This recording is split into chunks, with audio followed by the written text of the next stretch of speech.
Hello viewers, এটা হচ্ছে Khorfakkan, Sharjah. আমরা ৪ বন্ধু মিলে স্পিড বোট নিলাম, সাথে আরও সদস্য ছিল। ওরাও ঘুরতে আসছে। সাগরের দিকে যাচ্ছি আমরা। অনেক দূর পর্যন্ত গেছি সাগরের। সাথে আছে আমরা ৪ বন্ধু।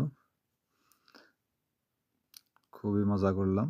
অনেক আনন্দ উপভোগ করলাম যে সাগরের যে ভিউগুলা, ২ পাশে হচ্ছে পাহাড়ের দৃশ্য। সাথে আছে ইয়াকুব নবী, এটা হচ্ছে লিটন ভাই এবং আমাদের পিছে আছে রিফন ভাই, সাথে আছে আমি। এই যে সাগরের যে দৃশ্যগুলা, সাথে আছে পাহাড়, স্পিড বোর্ডে খুবই ভালো লাগলো। অনেক এনজয় করলাম। খুবই ভালো লাগবে যারা ইউএইতে আছেন, যদি সময় পান আপনারা